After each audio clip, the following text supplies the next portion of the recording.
2017 nomor 1.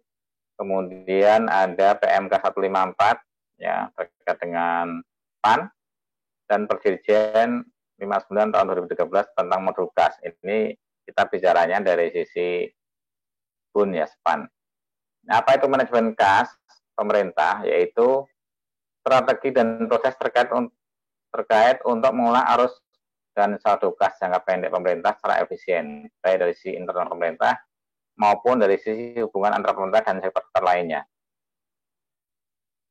Nah, tujuan pengolahan kas sendiri yang pertama adalah ketersediaan kas untuk membiayai kewajiban negara. Bahwasanya dalam bernegara, ya dalam menjalankan fungsinya, pemerintah, yaitu kegiatan tentunya memerlukan biaya, dan ketika kita berhubungan dengan pihak ketiga, maka ada kewajiban pemerintah untuk membayarnya. Termasuk yang tadi terkait dengan apa yang ada di modul komitmen atau modul bendahara, itu mencerminkan bahwasanya ya pemerintah punya kewajiban, negara punya kewajiban. Maka tadi kita sampaikan pada saat kita menerima barang atau jasa, nah itu kita punya kewajiban. Ya, termasuk hubungan antara pemerintah dengan pegawai atau PNS ya. PNS itu pihak ketiganya pemerintah yang wajib dibayar karena PNS telah menunaikan kewajibannya ke negara, ya sudah menyumbangkan tenaganya, pikirannya dan seterusnya.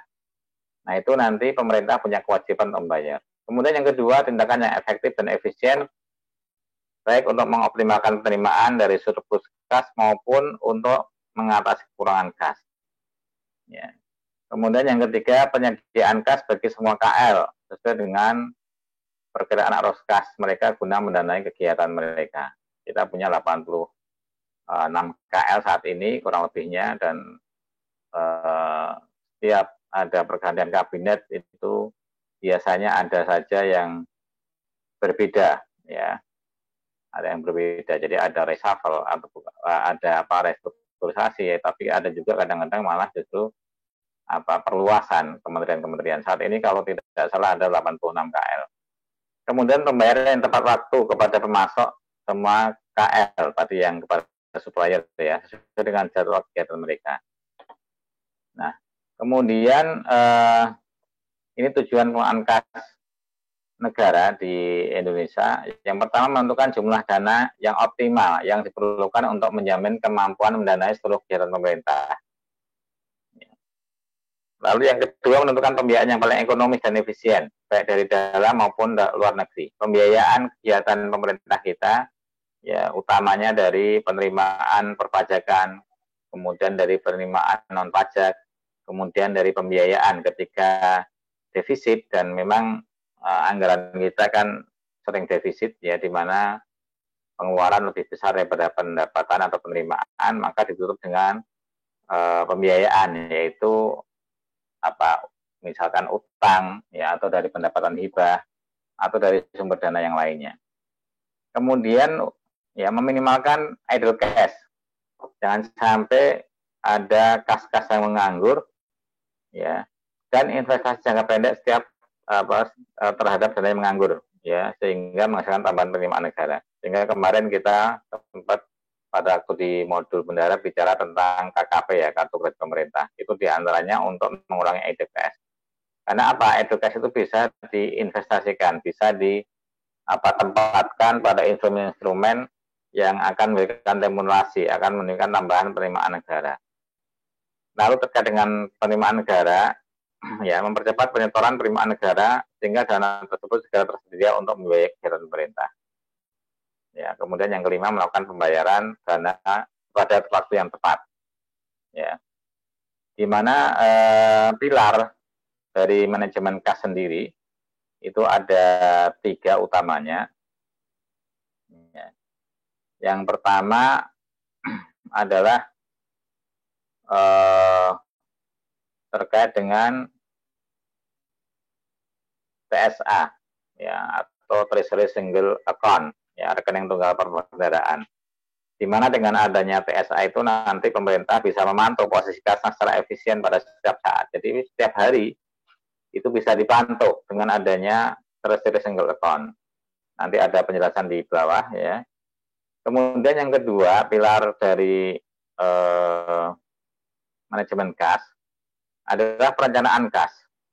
Baik itu kas keluar atau kas masuk itu ya direncanakan ya. Jadi bisa diketahui kapan sih kira-kira kas akan masuk dan kapan kira-kira kas keluar. Ya. Kemudian yang ketiga adalah manajemen kekurangan atau kelebihan kas, di mana ketika kekurangan tentunya kita harus bisa mengambil atau mendapatkan sumber pembiayaan atau sumber pendanaan, contohnya meminjam atau utang. Instrumennya pun kita juga akan lihat mana yang paling efisien, ya apakah pinjaman dalam negeri atau luar negeri, apakah bentuknya obligasi atau bentuknya sukuk dan seterusnya. Kemudian ketika ada yang lebih, maka kita bisa menginvestasikan untuk mendapatkan remunerasi yang setinggi-tingginya ya pada penempatan dana atas kas yang menganggur. Sekaligus juga mengelola resiko dengan cara berinvestasi pada instrumen-instrumen jangka pendek yang aman ya. Karena memang untuk saat ini di pemerintah itu sudah punya satu bagian atau satu unit yang melakukan ini ya, yaitu di Direktorat PKN itu ada subdit atau subdirektorat terkait dengan treasury dealing room ya, atau TDR ya, dengan cara menempatkan kas negara di Bank Indonesia ya, dan penempatan kas negara di bank komersial ya pada instrumen jangka pendek, investasi jangka pendek, contohnya deposito jangka pendek ya. Baik.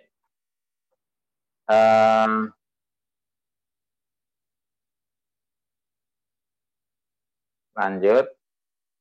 Ya, kemudian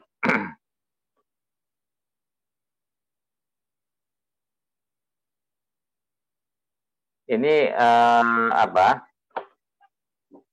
prinsip baru dalam pengelolaan kas negara, yaitu pengelolaan kas negara secara aktif, di mana pengelolaan kas yang menerapkan best practice dari prinsip pengelolaan kas ya berbagai negara yang sesuai dengan teori manajemen kas modern. Ya. Di antaranya apa? Sistem penerimaan dan pengeluaran negara yang terintegrasi. Kita sekarang sudah punya sistem ya, misalkan ya dengan adanya MPN, yaitu untuk sistem penerimaan negaranya, dan sekarang sudah MPN generasi ketiga, ya di mana penerimaan negara itu sudah ada sistemnya, dan kita sudah bisa menerima itu 24 jam dengan berbagai macam channel. Ya, bukan hanya channel perbankan, tapi juga channel-channel commerce ya, seperti yang tadi kita sebutkan ya, Tokopedia, Bukalapak dan seterusnya. Nanti mungkin pada saat kita membahas MPN ya, modul penerimaan negara atau siklus penerimaan negara, nanti di sana akan dibahas tentang MPN ya, modul penerimaan negara. Ya, kalau rekan-rekan sekalian biasa pakai Topet, mungkin nanti bisa dilihat di situ, dicari MPN G3 atau MPN gitu aja ya, nanti akan muncul tuh. Ya. Kemudian kewenangan BUN dalam penempatan jangka pendek satu kas surplus, yang tadi kita sudah mengarah ke sana, bahkan sudah melakukan, di mana di kuasa BUN, yaitu di Direktorat Jenderal Perbendaharaan itu ada satu direktorat, namanya Direktorat Pengelolaan Kas Negara, dan di situ sudah ada satu subdit yang menangani penempatan kas negara ya dalam instrumen yang aman tadi. Kemudian perencanaan yang lebih baik dalam mengelola arus kas, ya, karena pengguna negara itu harus tahu ya arus kas masuk dan arus kas keluar. Kas masuk dari mana, berapa jumlahnya, kas keluar kemana, berapa jumlahnya. Apakah itu dari aktivitas operasional atau non operasional atau investasi dan seterusnya. Kemudian koordinasi yang lebih baik dalam pengelolaan utang dan pengelolaan kas. Ya, termasuk di antara lingkup manajemen kas tadi adalah bagaimana kita memitigasi ya risiko ketika negara kekurangan kas. Maka tadi ada instrumen-instrumen yang bisa dilakukan dengan cara tadi utang. Pemerintah menerbitkan surat obligasi atau ORI ya. Kemudian ada yang yang secara syariah menerbitkan sukuk misalkan, atau mencari sumber pendanaan yang lainnya. Kemudian kunci pengelolaan kas secara aktif dan yang efisien dan efektif adalah menyimpan uang sebanyak mungkin terpusat. Ya, makanya kita sekarang punya yang namanya treasury single account. Ya, kemudian bisa memprediksi secara akurat arus kas masuk dan arus kas keluar. Ya, kemarin kita waktu diskusi di modul pembayaran untuk ada RPD ya, rencana penaikan dana dan seterusnya. Kemudian meminimalisir biaya pelelangan dan biaya penggunaan layanan perbankan. Kita sudah kerjasama dengan perbankan, bahkan untuk rekening pemerintah itu tidak dipungut biaya, ya. Dan kemarin juga di inisiatif yang terbaru, yaitu dengan adanya kartu kredit pemerintah yang bekerja sama dengan bank-bank pemerintah ya, bank-bank yang masuk kategori bank himbara, himpunan bank pemerintah negara, ya ada Mandiri, kemudian BNI, kemudian BRI dan BTN ya. Baik, lanjut ke siklus manajemen kas. Ya, ini ada di PAN ya, di mana ini merupakan proses untuk mengelola arus dan saldo kas jangka pendek pemerintah secara efisien, baik dari sisi internal pemerintah maupun dari sisi hubungan pemerintah dengan sektor lainnya. Nah, siapa saja yang terlibat? Ya, tentunya yang pertama adalah Menteri Keuangan selaku BUN. Kemudian itu nanti didelegasikan ke Direktorat Jenderal Perbendaraan. Ya. Kemudian ada Direktorat Keuangan Kas Negara ini yang teknisnya di JPB itu ada satu unit atau eselon, satu unit tingkat eselon 2 ya, yang bertugas untuk memanage kas negara itu, yang itu ada di Direktorat PKN, Direktorat Keuangan Kas Negara. Ya, kemudian di daerah kita punya pangan, di sana ada Kanwil Perben dan ada KPPN. Kemudian terkait dengan pembiayaan, ya utang terutama, itu ada DJPPR ya, Direktorat Jenderal Pengelolaan Pembiayaan dan Risiko. Kemudian ada DJPK, ini terkait dengan dana-dana perimbangan, yaitu DAK, DAU, DAK, kemudian dana alokasi atau otsus ya, otonomi khusus, ya, kemudian dana keistimewaan seperti yang untuk Jogja maupun Aceh ya. Kemudian ada komite pengelolaan aset dan liability ya, ALM ya, Asset and Liability Management Committee ya. Kemudian jaringan informasi penyerahan kas, lalu KL ya, karena KL itu termasuk di antara cost center ya, dan sebagian ada yang merupakan profit center juga untuk yang KL yang punya PNBP besar seperti Kementerian SDM. Oke,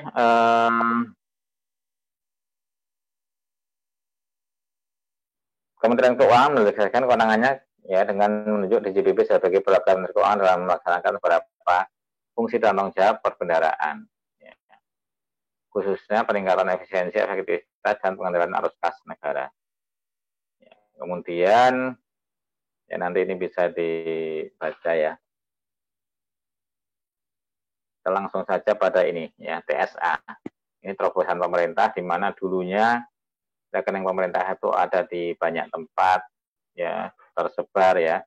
Nah, sekarang kita mengenal adanya treasury single account, yang di mana ini merupakan struktur terpadu dari berbagai rekening pemerintah yang memberikan suatu pandangan terkonsolidasi atas sumber-sumber kas pemerintah.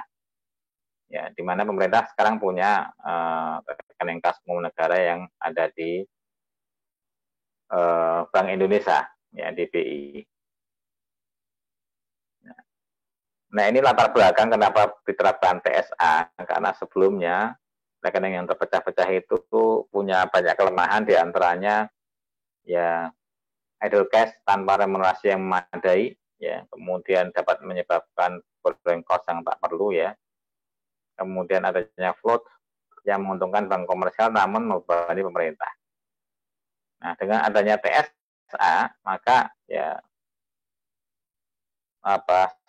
saldo kas pemerintah lebih dikonsolidasikan. Ya, kemudian penerapan TSA untuk rekening pengeluaran, di mana rekening pengeluaran pemerintah ya untuk belanja itu bank operasionalnya ada di bank himbara tadi ya, dan bank-bank operasional gaji itu biasanya di BPD ya.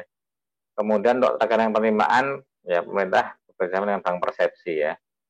Lalu penerapan TNP untuk rekening yang dikelola Satker ya. TNP ini Treasury National Pooling, di mana rekening-rekening bendahara pengeluaran utamanya, rekening-rekening yang bendahara pengeluaran yang ada di Satker, itu kita sudah menggunakan sistem TNP.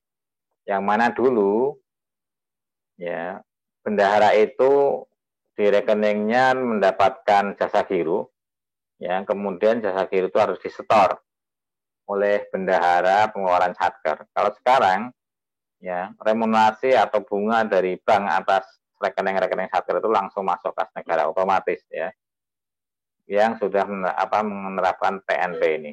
Ya. Baik ya.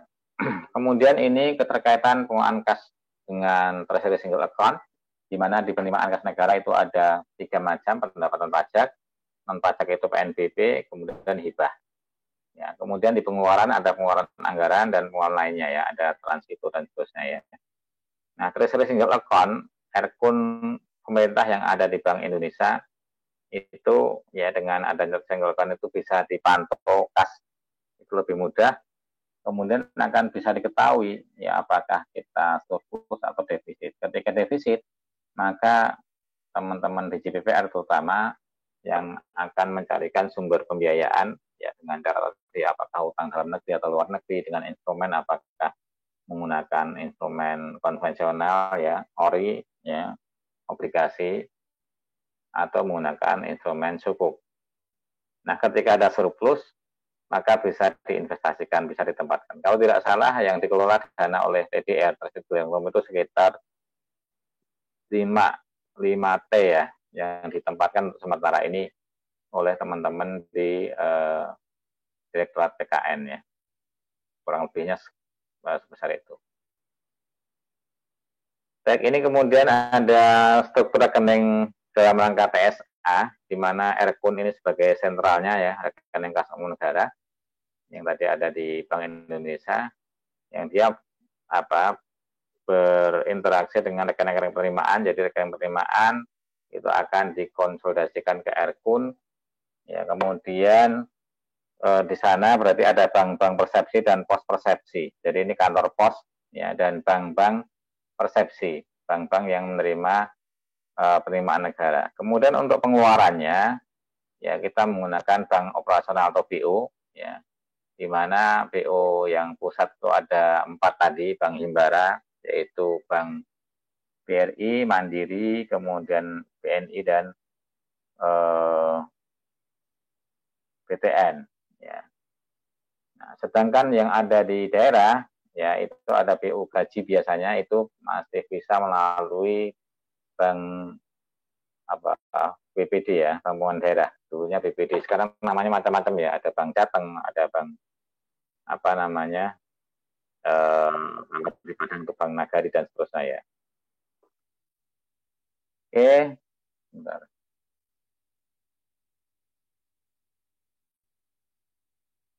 Kita skip saja.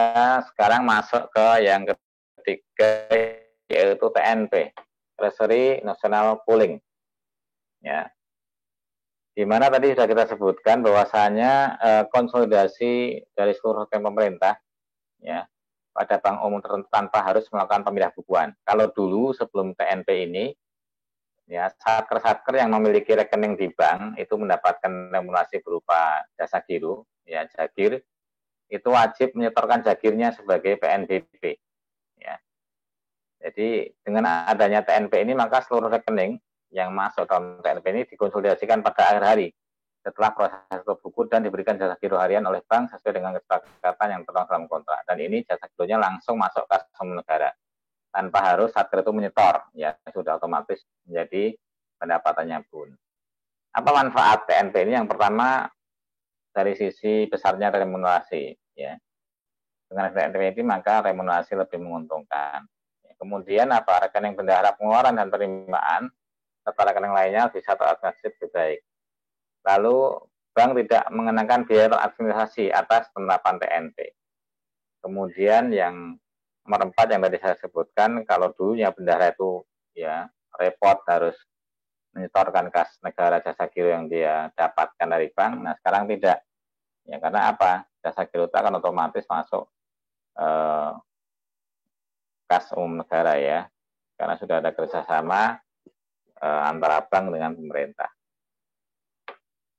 Ini contoh penerapan PNP, di mana misalkan ada bendahara Bank BRI ya, di cabang, misalkan cabang Jawa Tengah, kemudian ada lagi bendahara Satker B di tempat lain, ya misalkan di KPPN Jawa Timur misalkan, maka ya dia cabangnya beda, tapi banknya sama, ya BRI cabang Surabaya misalkan. Ya, demikian juga ada mungkin cabang Makassar. Ya, nah itu kan terkonsolidasikan di bank induknya, yang kemudian jasa giro itu ya apa tidak perlu masing-masing satker itu setor ya. Kenapa? Otomatis nanti sudah langsung di setor kas umum negara. Oke, kemudian kita masuk di modul Kasnas PAN, di mana mempunyai beberapa fungsi antara lain keuangan kas pemerintah, lalu ada fungsi pengaturan rekening milik BUN, ya, perencanaan kas, pendaftaran dana, rekonstruksi bank, dan pelaporan manajerial. Oke. Baik. Kemudian terkait dengan perantaraan rekening BUN, ya, rekening bendahara umum negara, ya, di mana rekening-rekening itu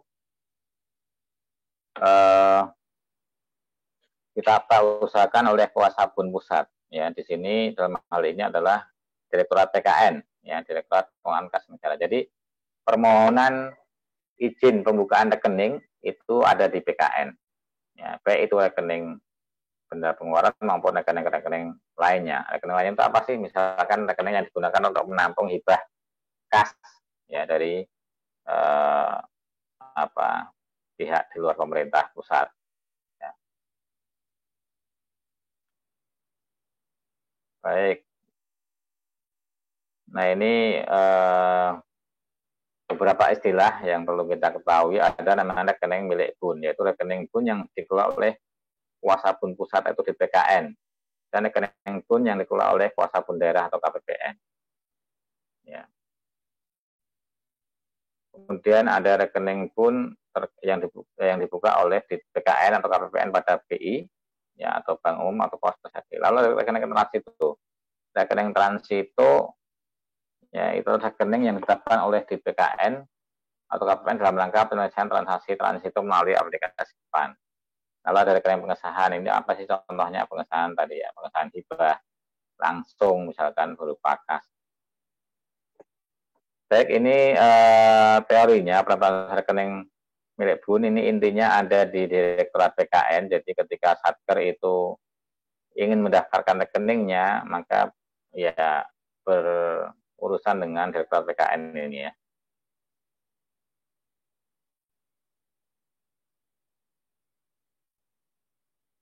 Oke, ini sangat teknis, kita lewati saja. Nah, ini tata caranya ya, perantaraan rekening milik BUN, di mana di sana melibatkan kuasa BUN daerah yaitu Kepala KPPN, lalu Direktorat PKN, kemudian terkait dengan bagian akun standar, terutama segmen akun berkaitan dengan Direktorat APK, yaitu Direktorat Akuntansi dan Pelaporan Keuangan. Ini semuanya ada di lingkupnya Dirjen Perbendaharaan ya. Ini teknis di aplikasi kelihatannya ini. Nah, ketika rekening ditutup, apakah karena satkernya bubar atau likuidasi, ya maka di PKN akan penutupan rekening milik BUN dalam SPAN. Ya. Baik, sekarang renkas, perencanaan kas, ya.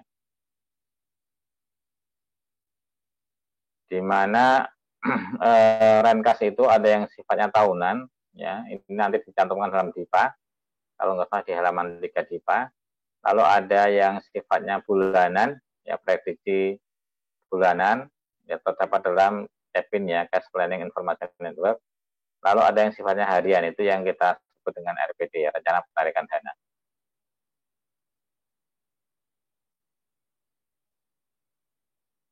Yang mana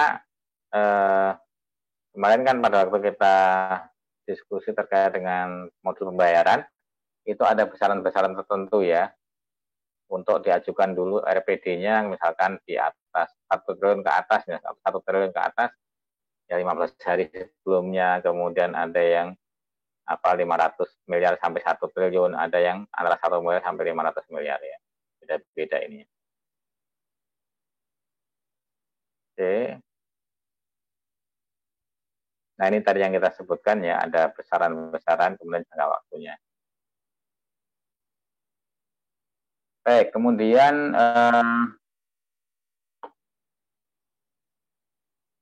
ada beberapa beban kebijakan ya terkait dengan percepatan penyusunan dan penyampaian RPD harian melalui kewenangan PPK untuk menetapkan RPD harian. Ya. Kemudian bagi Satker untuk proses pembayaran apabila RPD harian tidak ditampilkan tanpa melalui dispensasi keuangan PPN. Ya. Baik, nanti ini teknis di aplikasi bisa dibaca ya. Saya kira ini terlalu teknis. Nah, di Sakti sudah disediakan fitur untuk perekaman rencana kasnya, ya, yang mana perekaman itu dilakukan di Sakti, kemudian Sakti akan mengirimkan data renkas harian ya, secara otomatis setelah ada persetujuan PPK. Kemudian data itu bisa diakses melalui OMSPAN, ya, online monitoring SPAN.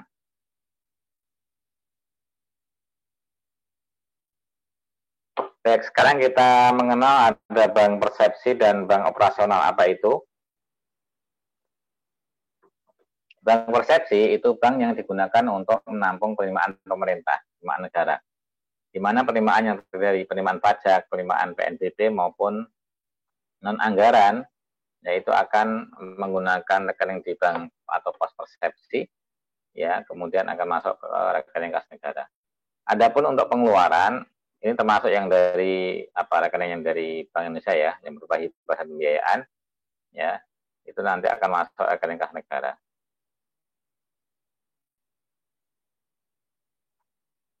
Nah, itu macam-macamnya terkait dengan rekening kas negara. Nah, sekarang kita lihat untuk yang bank operasional. Ya, bank operasional itu terkait dengan belanja atau pengeluaran negara. Di mana Erkun itu akan melakukan dropping dana ya kepada bank operasional, ya, termasuk bank penyalur gaji. Bank operasional itu yang tadi yang kita sebutkan ada bank-bank himbara tadi, ya, kemudian bank penyalur gaji ini biasanya selain bank himbara ada bank-bank daerah, ya, BPD, ya. Ini biasanya khusus untuk gaji, ya, kadang-kadang ada yang menggunakan rekening BPD setempat, ya. Ya, adapun yang banyak saat ini menggunakan bank plat merah yaitu tadi Mandiri, BRI, BNI maupun BTN. Pak. Oke, ya silakan. Pak mau tanya Pak, yang tentang penyaluran gaji itu kalau misalkan ternyata orangnya itu udah pensiun, terus udah tua, terus ternyata suatu hari meninggal gitu Pak. Nah itu gimana pemerintah tahu kalau itu kalau udah tiada gitu Pak?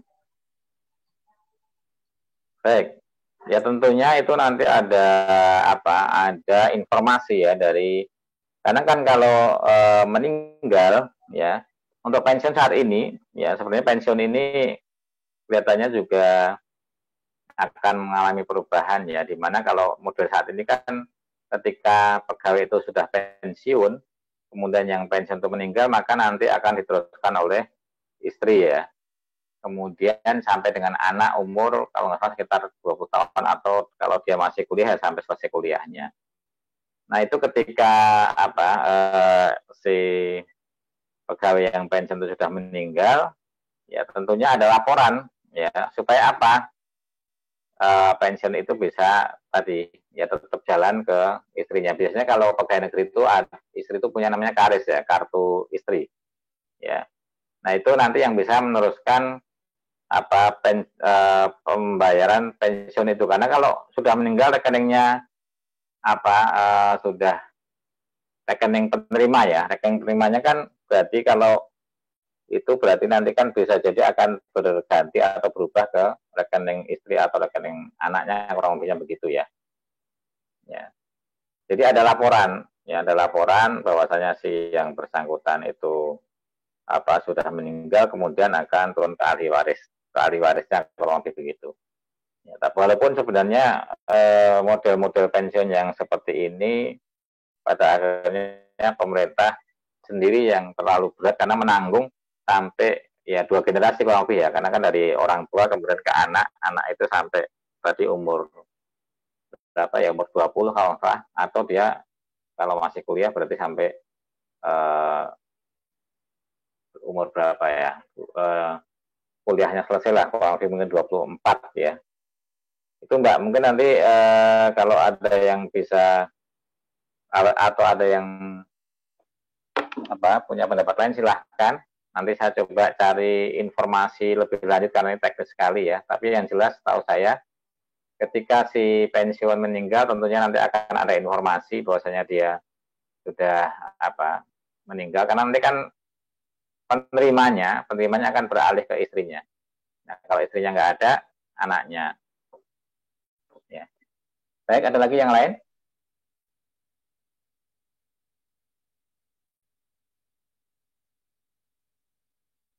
Kalau tidak ada, ini bisa dibaca saja ya. Ini ada istilah-istilah SP2D reject, berarti kan tidak jadi. Kemudian kalau retur ini biasanya salah, ya salah informasi terkait dengan rekening penerima sehingga dia tertolak, ya tidak dilanjutkan ya, diretur ya. Oke, ya ini terlalu teknis ya.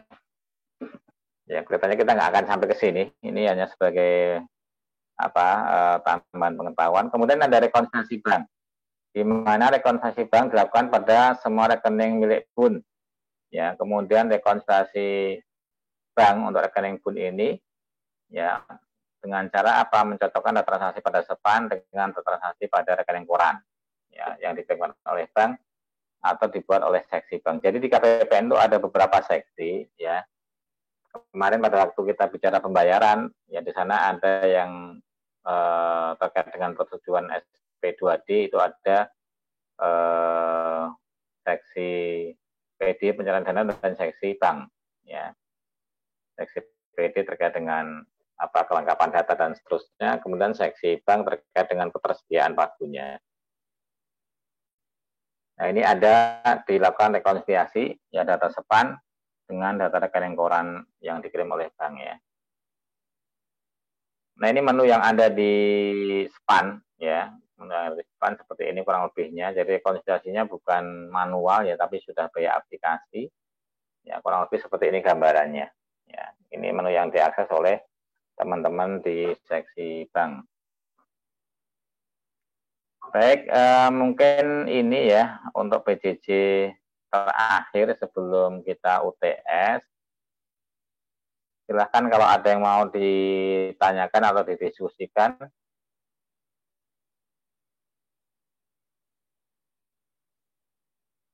Ada yang mau didiskusikan, rekan-rekan sekalian?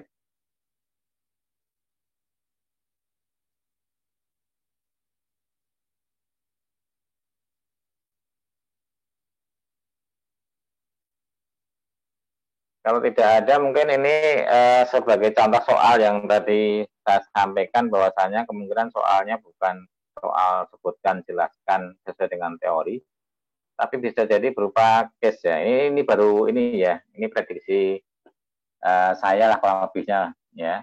Karena kemarin waktu kita diminta sumbangan soal, intinya tidak boleh soal itu ya sekedar menanyakan definisi atau terlalu textbook gitu ya, tapi mungkin lebih ke aplikatif ya. Ini coba kita diskusi ini ya. Ketika ada case seperti ini, ya, kemudian kita hubungkan dengan pembelajaran kita selama ini. Ya, contohnya ini ya, Satker Setan itu akan melakukan pembangunan gedung lab komputer. Nah, untuk pengerjaan tersebut, maka Satker Setan mengadakan lelang, kemudian ternyata yang menang ini PT Bangun Perkasa Mandiri atau PT BPM. Ya. Yang mana kontrak berlangsung mulai bulan Maret sampai dengan bulan November, katakanlah dengan nilai kontrak 4M dan dibayarkan melalui termin. Ya, akunnya akun belanja modal gedung dan bangunan 533311. Kemudian di situ ada proses penyerahan termin 1. Ya, pekerjaan selesai di termin 1, kemudian pihak ketiga atau BPM ini melakukan penagihan pembayaran. Ya, lalu dari BST yang ada, ya setelah diverifikasi oleh Satker, ternyata memang sudah sesuai dengan kontrak, sesuai dengan spesifikasi, kemudian dibuatlah resum tagihan atau SPP, ya sampai SPM, lalu dikirim ke KPPN, kemudian KPPN menerbitkan SP2D pada hari berikutnya setelah penerbitan SPM dari Satker. Nah, ini yang ditanyakan, contohnya ini ya. Jelaskan elemen siap serta contoh-contohnya ya sesuai dengan case di atas. Nah, ini mungkin kita bisa diskusi. Silakan kalau ada yang mau menjawab. Tolong notulensinya nanti untuk ini ya. Nilai aktivitas. Kalau nggak ada nanti saya tunjuk. Yang mau jawab sukarela atau mau ditunjuk?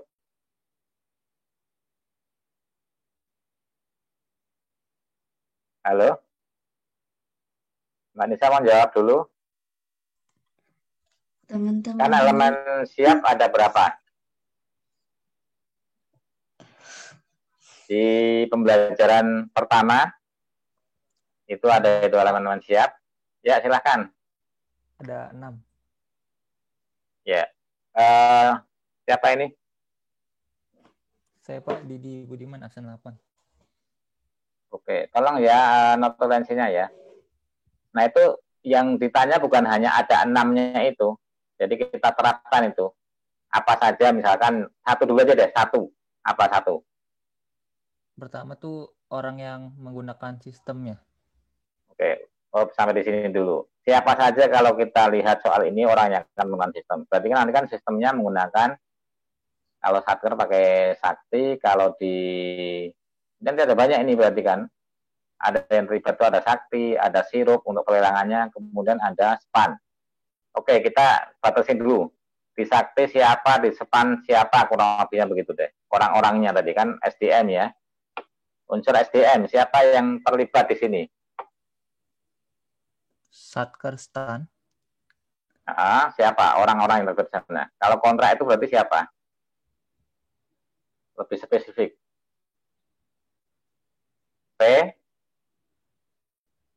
PTK ya, pejabat pembuat komitmen. Ya, karena dia melakukan perikatan dengan pihak lain. Kemudian ada siapa lagi? Kan ini dari mulai kontrak sampai pembayaran ya, berarti kan ada PPK terkait dengan pembuatan kontraknya. Lalu penandatanganan SPM siapa namanya? PPSPM. Ya, kemudian ya operator-operatornya ini. Ya, operator-operator ya. Nah, operator modul apa, kemudian validatornya kan PPK tadi. Kemudian approval-nya dari PPSPM ya. Kemudian nanti di KPPN kan kemarin juga sudah disampaikan di sana ada seksi ya, ada seksi PD, seksi pencarian dana, lalu ada seksi bank. Termasuk staf-staf di sana di front office maupun middle office. Oke. Unsur yang kedua selain SDM apa?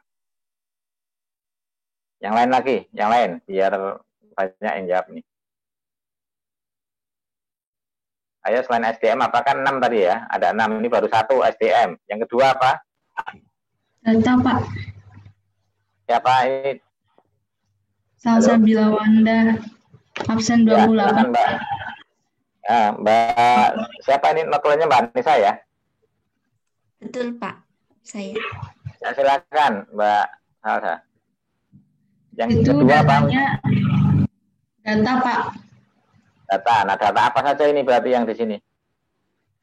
Ada kontrak, Nah, sebelum kontrak apa? PT BPM ini apa ini? Supplier. Ah, supplier dulu. Supplier, terus kontrak. Terus apa lagi? SPP, SPP, SPM, SPM, SP2D ya. SP2D, iya. Oke, baik. Yang ketiga, yang lain lagi. Tadi SDM Software, Pak. Software. Ada Softwarenya apa software. saja? Softwarenya ada Sakti. Sakti, kemudian apalagi? Yang di KPPN apa? Span. Softwarenya? Span, oke. Span. Nah, sebenarnya ada yang lain yaitu Sirup ya, yang untuk sistem apa rencana umum pengadaan ya, punyanya LKPP. Jadi ketika kita mau lelang, biasanya kita daftarkan di situ, di Sirup. Ya, Sirup namanya. Nanti dicari aja. Kalau Sprite yang kemarin gimana, Pak? Kenapa? Kalau Sprite apa ya, yang kemarin? Sprite apa ini? Sprite. Nggak Yang mana jadi, itu? Pak. Yang Nggak, untuk apa? Salah. Ya, kalau ini yang terkait langsung yaitu Sakti, Sirup, Span. Ya, sistem informasi rencana umum pengadaan yang ada di LKPP. Baik, unsur yang keempat tadi SDM, data, software. 4 apa? Izin menjawab, Pak. Silakan, Mas. Ada infrastruktur teknologi informasi, Pak. Oke, baik, infrastruktur. Apa saja? Seperti kayak komputer, Ya, komputer terus atau laptop. Terus jaringannya, Pak.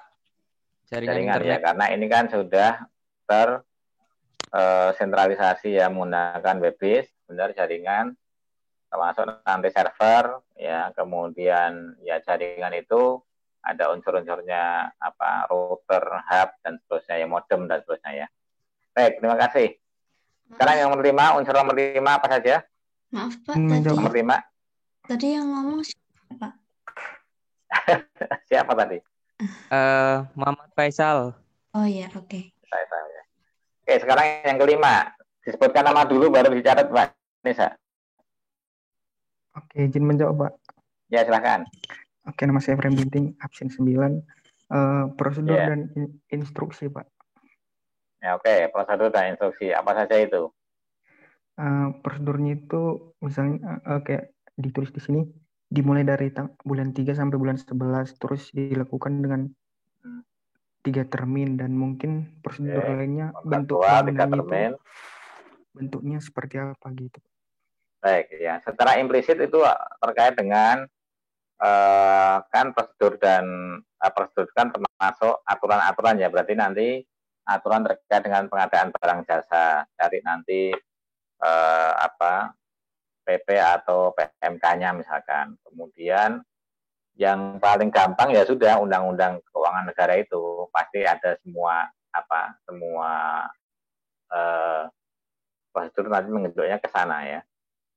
Baik, terima kasih. Kemudian yang terakhir. Izin menjawab, Pak. Ya, siapa? Katarina, absen 6. Baik, Mbak Katarina silahkan. Yang terakhir itu pengendalian internal dan keamanan. Oke, apa saja itu di situ? Contohnya kayak sistem-sistem yang tadi yang digunakan untuk mengamankan data, memvalidasi, dan juga mengenkripsi. Baik, ya, jadi ini ada validasi. Nanti contohnya misalkan supplier, validasinya harus ada NRS-nya, nomor registrasi supplier. Dan harus sama persis yang disepan dengan di Sakti itu menghindari adanya duplikasi. Ya, misalkan di PT BPM, ya. Kalau misalkan satu menggunakan PT atau PT BPM akan ditolak, ya. Kenapa? Ya berbeda antara yang disepan dengan di Sakti. Kalau awalnya ini sudah didaftarkan sepan dengan PT BPM seperti ini misalkan, atau lengkap seperti ini, ya harus seperti ini. Kemudian nanti kontrak, ya. kontrak harus dapat NRK. Nah, validasinya itu nanti di situ. Ya, ada NRK, kemudian ada pengendalian internal terkait dengan apa? Contohnya misalkan pada waktu serah terima pekerjaannya ini kan akan ada pengecekan oleh panitia penerima barang. Ya, sudah sesuai dengan spek belum dan seterusnya. Baik, sekarang soal nomor 2, sebutkan dan jelaskan siklus atau modul apa saja yang terlibat ya beserta contohnya. Nah, ini kan melalui beberapa siklus yang kemarin sudah kita sampaikan di PJJ sebelumnya ya. Silahkan yang mau menjawab ini, modul dan siklus apa yang terkait dengan ini. Izin menjawab, Pak. Ya, silahkan siapa namanya? Siapa itu? Halo? Saya Alivia Pak, absen 1. Izin menjawab yang pertama modul komitmen itu. Sudah cukup komitmen dulu. Apa saja itu?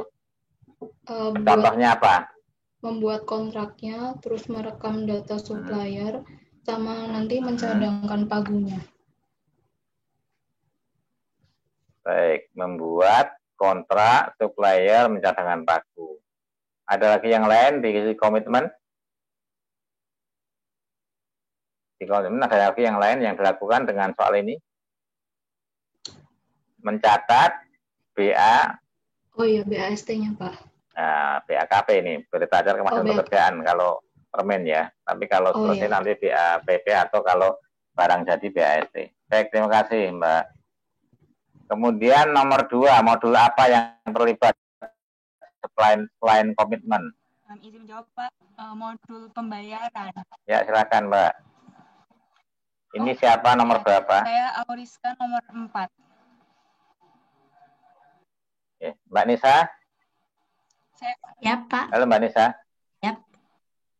Ya, notulennya Mbak Nisa loh ya, saya nggak hafal orang-orangnya ya. Iya Pak, saya yang catat. Kan Mbak, modul pembayaran ya, modul pembayaran. Iya. Baik, modul pembayaran apa? Contohnya di sini. Mulai dari yang pembuatan SPP, terus setelah membuat SPP oleh PPK itu nanti jadi SPM, terus nanti SPM dikirimkan ke KPPN untuk mendapatkan SP2D. Baik, ya jadi ini melibatkan di Satker itu ada SPP dan SPM, kemudian di KPPN itu ada SP2D, yang nanti juga akan balik ke Satker lagi. Jadi ada modul komitmen dan modul pembayaran ya, modul komitmen dan modul pembayaran yang terlibat di soal ini. Nanti dilihat ya, kalau soalnya misalkan dari mulai perencanaan anggaran ya berarti ditulis di perencanaan anggarannya. Termasuk nanti tektokan antara Sakti dengan SPAN atau Satker dengan KPPN. Nah baik, yang nomor 3, jelaskan hubungan antar modul dari case soal di atas. Ini berarti kita memandangnya bukan hanya di Satker, termasuk yang ada di SPAN. Ya, tadi kan disebutkan ada modul komitmen dan pembayaran. Berarti komitmennya Satker dan SPAN, komitmennya pembayarannya Satker dengan SPAN, kemudian antara komitmen dan pembayaran. Silakan yang bisa menjelaskan hubungan antar modul ini.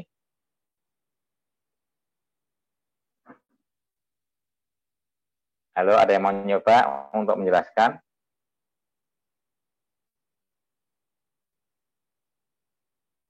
Tadi sudah kita sampaikan pada waktu review.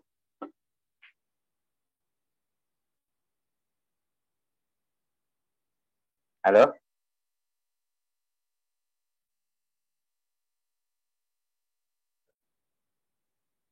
Ada yang ingin menjelaskan? Kalau nggak ada, kita tunjuk ini. Izin menjawab Pak, tapi nanti kalau misalkan nomor berapa Mas? Absennya? Nomor 12 Pak. 12 ya, silahkan. Ya. Jadi di modul ini yang tadi kan ada 2 modul utama yang menyokong untuk proses kontrak ini, yaitu modul kontrak dan modul komitmen dan modul pembayaran. Nah, di awal itu nanti dimulai pada awalnya bisa dari mulai modul penganggaran juga. Tapi di ini fokusnya dari modul kontrak atau komitmen. Nah, dari modul komitmen ini nanti didaftarkan di data siapa supplier untuk dari Sakti diajukan ke SPAN untuk didaftarkan NRS-nya. Nah, setelah mendapatkan NRS itu nanti bakal dikembalikan ke Satker masing-masing untuk dilakukan proses kontrak dengan supplier tersebut. Nah, setelah kontrak tersebut didapatkan, nanti bakal didaftarkan kembali ke SPAN untuk mendapatkan NRK. Nah, setelah mendapatkan NRK tersebut, baru proses ke pembayaran atau dalam hal ini bisa dilakukan proses pembuatan SPP, terus pembuatan SPM, dan pembuatan SP2D. Untuk selanjutnya nanti dilakukan pembayaran atas tagihan yang setelah disampaikan supplier kepada Satker tersebut, Pak. Mungkin gitu, Pak. Baik, ya. Jadi jawabannya di sini ya, di sini dan ini. Ya, jadi nanti tolong diperdalam untuk di sini ya hubungan antar modul Sakti. Walaupun kita belum sampai ke GL dan aset ini ya, tapi yang di pelaksanaan dan anggaran kita sudah diskusi mulai dari PJJ 1 sampai PJJ 6. Nah, hubungan antar modul ini tolong dipelajari. Kemudian yang dari Sakti dan depannya. Ya, tadi sudah disampaikan di modul komitmen tadi kan awalnya. Ya, modul komitmen berarti tugasnya ya pertama mendapatkan supplier. Ke depan dia akan mencatatkan supplier. Ya, supplier ini siapa? Yang tadi pihak ketiga yang akan mengerjakan proyeknya Satker SPAN tadi. Ya, PT BPM tadi ya. Nah, itu didaftarkan ke SPAN sehingga nanti dari SPAN akan dapat nomor register supplier. Kemudian setelah supplier terdaftar baru nanti bisa dibuat untuk bisa digunakan untuk membuat kontrak. Ya, berdasarkan supplier yang sudah dapat NRS ini, maka nanti kontrak ya beserta yang tadi tercantum di sana, caranya dengan termin, kemudian di sana sudah ada termin-terminnya, berapa termin. Nah, data kontrak itu akan dibuat oleh Satker lalu dikirim ke SPAN untuk mendapatkan nomor register kontrak. Nah, setelah itu nanti proyek berjalan tuh, ya mulai berjalan proyeknya, kegiatannya mulai berlangsung. Nah, baru kemudian setelah ada BAST ya atau BAKP atau BAPP, modul komitmen akan mencatat tuh BAST-nya. Ini pihak ketiga mau nagih nih. Dengan memberikan prestasinya ini saya sudah berhasil membangun sampai dengan termin pertama sesuai dengan perjanjian di kontraknya. Termin pertama sampai mana sih? Sampai fondasi misalkan. Ya sudah sampai fondasi, oke. Kemudian ya dia akan menagihkan pembayaran ke Satker, lalu si Satker akan memeriksa benar nggak tagihannya sesuai dengan progres kemajuan pekerjaannya enggak. Kalau oke, ya dia akan bikinkan SPP ya, surat permintaan pembayaran. Tagihan. Lalu SPP dikirim di modul pembayaran, kemudian jadi SPM, lalu dikirim ke KPPN ini, ya, dikirim ke KPPN. Ya, kemudian KPPN nanti akan menerbitkan SP2D. Ya, baik, kurang lebihnya seperti itu nanti penjelasannya, tapi tolong ya bisa dielaborasi. Yang penting kita paham atau tahu alur ya dari transaksi itu dari satu siklus ke siklus yang lainnya. Dan kemungkinan soal-soal misalkan modul ini dapat feeder data dari mana atau modul ini memfeeder data ke mana itu juga bisa jadi ya, itu juga mungkin saja ada ya soal seperti itu, maka perlu tahu hubungan antar modul ini ya. Baik,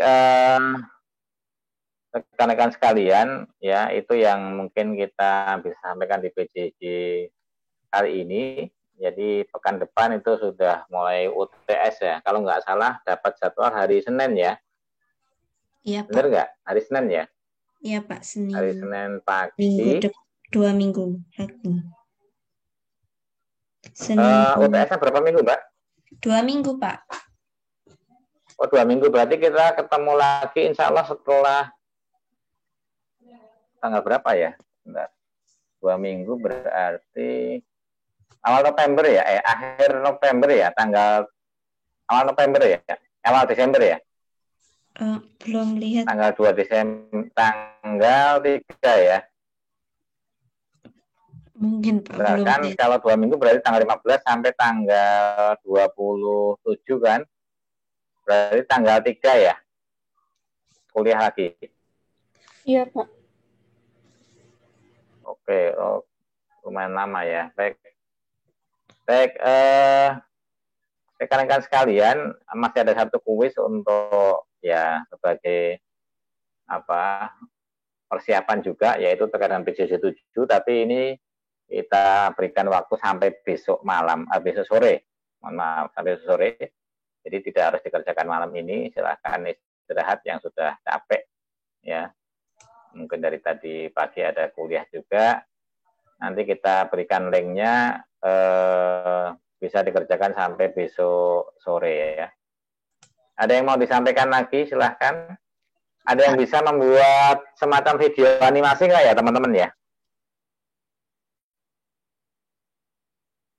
Sebenarnya kan satu soal ini nanti bisa kita kembangkan untuk menjadi apa ya, semacam aplikasi ya pembelajaran kita ini. Jadi ternyata diterapkan di satu case ini mungkin bisa mencakup mulai dari PJJ ke-3 sampai dengan PJJ saat ini, minimal sampai dengan PJJ ke-6 berarti. Ya, ada nggak yang bisa bikin animasi ya? Video animasi gitu? Mbak Nisa, ada teman-teman yang punya talenta untuk bikin video? Kalau di kelas ini karena kelas baru jadi tidak tahu Pak talenta-talenta mana ini. Ya nanti kalau ada disampaikan aja ya, kita tambahkan ke nilai aktivitas kalau memang ada yang bisa, yaitu nanti bisa untuk membantu teman-teman belajar juga sebenarnya. Ternyata tidak sulit ya, siap itu ya, dan siklus-siklusnya juga walaupun kita kemarin tuh 5 kali atau 6 kali PJJ itu bisa dirangkum dengan 1-2 soal sebenarnya ya.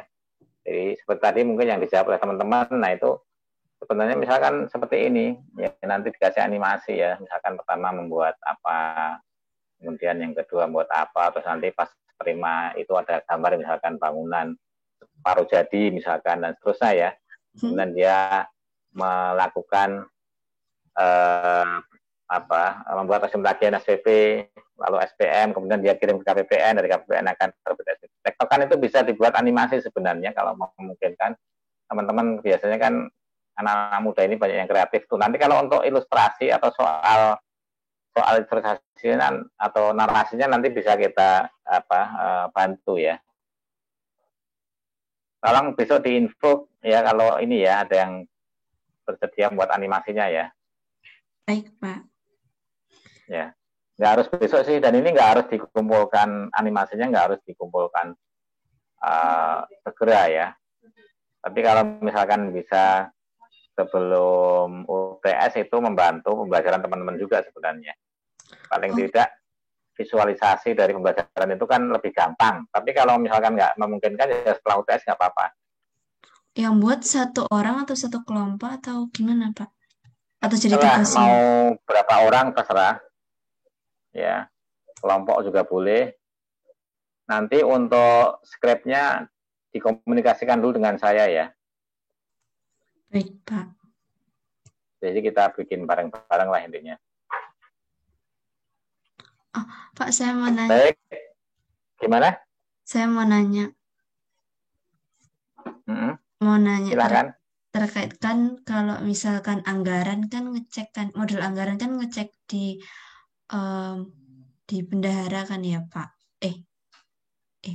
Mana tadi? Nah ini modul bendahara ngecek di anggaran. Iya. Tapi sama modul anggaran juga akan ngecek ke bendahara juga. Ya, silahkan aja dulu.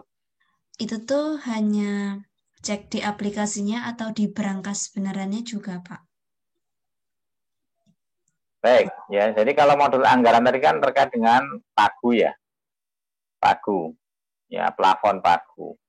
Nah, pagu ini akan dialokasikan atau akan dipakai mulai dari komitmen pada saat kontrak, dan bendahara juga akan pakai pada saat dia membuat kwitansi. Untuk menjamin bahwasannya ketika dia bikin kontrak itu, nanti pihak ketiga bisa menyelesaikan pekerjaannya itu bisa terbayar, maka waktu kontrak itu sudah dicadangkan. Demikian juga modul bendahara ketika dia membuat kwitansi itu juga bisa terjamin bahwasanya kwitansi itu nanti bisa dibayar, kurang lebih begitu ya. Maka komitmen itu akan mencadangkan pagu, ya, akan melakukan locking pagu terhadap yang ada di modul anggaran. Demikian juga bendahara itu akan meminta atau melok pagu. Nah, setelah di-lock, maka modul anggaran itu nggak bisa ngapa-ngapain terhadap pagu yang sudah di-keep oleh masing-masing modul ini. Ya, yang sudah di-encumbrance itu, ibaratnya ini sudah dikunci. Jadi dari anggaran ngasih info, ini loh, saya punya anggaran ini, saya punya anggaran ini, misalkan ini saya punya anggaran belanja modal, ke modul komitmen mau bikin kontrak. Lalu modul komitmen akan ngasih info, oke, ya anggaranmu yang 5M tadi saya pakai 4M, tadi kan kita sama gitu ya. Maka si modul anggaran sudah nggak bisa ngapain. Jadi ini saling terkait. Ya, yang 4M itu nggak bisa diapa-apain oleh modul anggaran walaupun belum keluar uangnya. Karena apa? Karena sudah dicadangkan untuk kepentingan modul komitmen, untuk kepentingan kontrak tadi. Ya. Kemudian yang modul bendahara juga misalkan mau belanja barang, lalu dia tanya anggaran punya nggak belanja barang persediaan misalkan. Oh ada berapa? 10 juta. Oke, saya ambil 9 juta dulu untuk apa? Kwitansi saya, ya untuk pencatatan saya. Ya. Nah, yang 9 juta itu sudah nggak bisa di otak-atik.